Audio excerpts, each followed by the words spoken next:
Nesse vídeo eu quero comentar sobre como se proteger na bolsa, na negociação de ações. Como é que eu posso me proteger na negociação de ações? Existe um ditado bem conhecido que é o seguinte: não coloque todos os ovos na mesma cesta. Isso é comentado sobre a possibilidade de você aplicar todos os seus recursos em uma determinada atividade e essa atividade não dá certo. Então, colocar todos os ovos na mesma cesta seria você depositar toda a sua confiança num único projeto, num único empreendimento e aguardar que isso dê certo. Naquele livro Axiomas de Zurich, também um livro muito conhecido sobre investimentos, ele diz lá: coloque todos os ovos na mesma cesta e vigie a cesta. E aí a gente tem um conflito agora. Eu deveria colocar todos os ovos na mesma cesta ou eu não deveria colocar? Eu devo vigiar a cesta ou eu devo diversificar os locais onde eu colocaria essas coisas, né? Esses investimentos. Então eu queria tratar sobre essa questão hoje. Um ponto interessante é que se você colocar todos os seus investimentos em uma única cesta e depois disso você passar a vigiar a cesta, existe o perigo de você não conseguir se proteger de eventos inesperados. Geralmente as pessoas tratam investimento na bolsa de valores como investimento de risco. E ele é de risco. É verdade que ele é de risco. Todo investimento tem risco. As pessoas consideram hoje, por exemplo, que a poupança é o investimento mais seguro. Se nós fizermos uma pesquisa, com certeza, um número maior do que 7 de cada 10 pessoas que forem entrevistadas vão dizer que o investimento mais seguro que existe é a poupança. Investimento financeiro, né? Porque talvez as pessoas falassem de imóveis ou coisas assim, investimentos não financeiros. Mas quando a gente olha para investimentos, as pessoas vão dizer poupança. Só que existem eventos que podem acontecer que não são controlados, que não dependem do nosso posicionamento.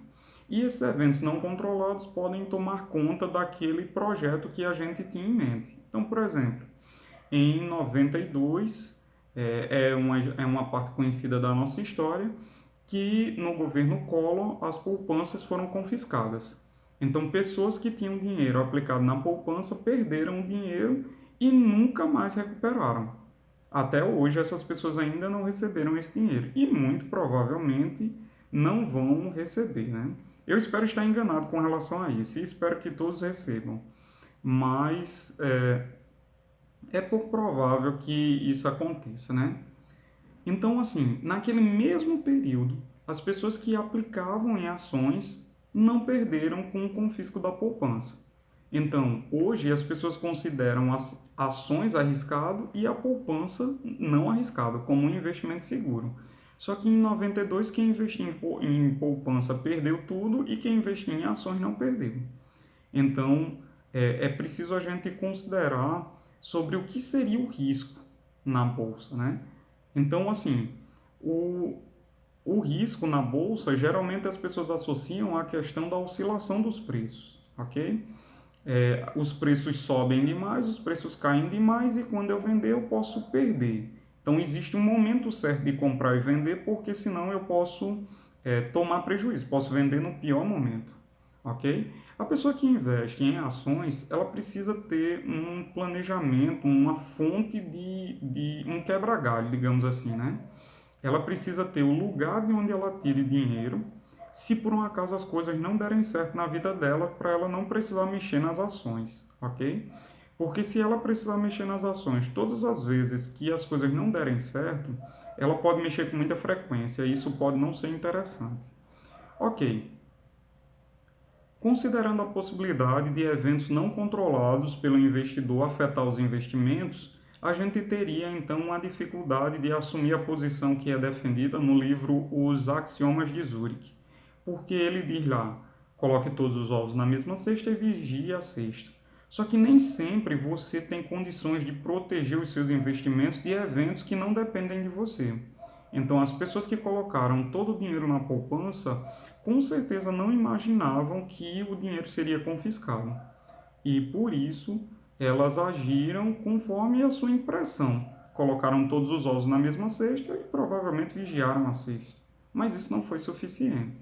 Então, uma maneira muito interessante de se proteger dos investimentos é diversificar a sua colocação de investimentos. É você manter investimentos em ativos não correlacionados. O que são ativos não correlacionados? São ativos que não dependem dos mesmos fatores, que os mesmos fatores não os influenciam igualmente. Então, por exemplo, se você tem uma ação de um banco qualquer, se você compra uma ação de um outro banco, você tem dois ativos que são correlacionados. Por quê? Porque os dois são do setor bancário. Então, uma coisa que afeta todos os bancos vai afetar as suas ações. Se você tem um ativo de setores, se você tem dois ativos, por outro lado, né, examinando de outra maneira, se você tem dois ativos que são de dois segmentos empresariais diferentes, que não são correlacionados, que os fatores que afetam um não afetam o outro, então você diversificou os seus investimentos. De maneira que, numa eventualidade que afete um dos setores, o outro não vai ser afetado necessariamente. Não tem uma correlação entre o prejuízo de um e o do outro. Então, o ideal seria que, para que a gente se protegesse dos investimentos, a gente não concentrasse os nossos investimentos em um único setor. A gente procurasse diversificar opções de investimento diferentes que estão baseadas em critérios diferentes, ok? Na bolsa existem diversos setores, diversos segmentos. Então você tem o setor financeiro, você tem o setor elétrico, você tem setores que são ligados a abastecimento de água, de esgoto, coisa assim, né? Você vai ter as indústrias de material básico, né, que vendem celulose, que vendem minério, vai ter o grupo de derivados de petróleo. Então você tem diversos segmentos na bolsa que você poderia usar para proteger a sua colocação, se você achar que deve concentrar seu capital principalmente nas ações. Você tem a possibilidade, então, de você proteger o seu patrimônio na medida em que você espalha os seus recursos em diferentes setores que não são correlacionados principalmente. Então, se você quer ter várias ações do mesmo segmento, então suponhamos que alguém queira ter muitas ações do setor bancário, por qualquer razão da vida. E eu não estou querendo dizer aqui que a gente deve fazer isso, certo? Mas se você quer ter, então você define um percentual máximo para aquele grupo de ativos, ok? Porque aí você vai, se você tiver 10 ações do mesmo setor, se aquele setor for prejudicado, todas as 10 provavelmente vão se comportar de forma muito parecida. Então, é importante que você tenha uma limitação para esse setor, para a quantidade de ativos correlacionados que você tem na sua carteira, ou seja, no grupo de investimentos que você escolheu para você, ok? Então, o ideal é que você tenha investimentos que não se relacionam um com o outro, que não dependem dos mesmos fatores. E aí, a gente tem a possibilidade de investir em várias coisas diferentes, né? Existem as oportunidades em renda fixa, existem as oportunidades em renda variável. E é possível escolher dentre todos esses elementos, dentre todos esses grupos de investimentos, quais são os que me interessam. Então eu posso decidir investir todo o meu patrimônio em renda fixa e diversificar as opções de renda fixa, procurando opções diferentes de investimentos. Talvez isso não seja uma coisa tão interessante, porque dentro de um país, a renda fixa que é considerada como a mais segura é o título público. Então, o título público sempre é tido como a dívida mais segura de um país. Talvez não seja interessante você migrar para outros investimentos. Mas aí, de repente, o investidor pode dizer, mas eu prefiro diversificar e eu vou assumir o risco de aplicar em outros ativos. A renda fixa, como é uma operação de crédito, ela tem a cobertura do FGC, o Fundo Garantidor de Crédito. Nós vamos fazer um vídeo sobre o FGC e eu coloco ele aqui em cima, certo? O cartãozinho dele. Então, assim, você tem uma certa proteção para investir na renda fixa. Então, talvez diversificar não seja um problema tão grande se eu tenho essa garantia. Na renda variável, por outro lado, eu tenho a possibilidade de me proteger na medida em que eu diversifico os investimentos, os setores de investimentos. Eu posso aplicar também uma parte desse patrimônio, do patrimônio que eu estou querendo construir, em outros ativos. Então, por exemplo, na renda variável eu tenho as ações e eu tenho os fundos imobiliários. Os fundos imobiliários não são correlacionados às ações geralmente. É claro que existem ações de empresas que investem em imóveis, e aí talvez essas tenham uma proximidade maior com os fundos imobiliários. Mas ações de outros segmentos não vai ter toda essa correlação. Então eu posso escolher empresas de setores diferentes e fundos imobiliários que atuam em setores diferentes, ok? Mais tarde, em outro momento, nós vamos fazer também um vídeo sobre os fundos imobiliários e aí você confere o vídeo aqui, ok? Pronto, então como é que a gente pode se proteger no investimento em ações?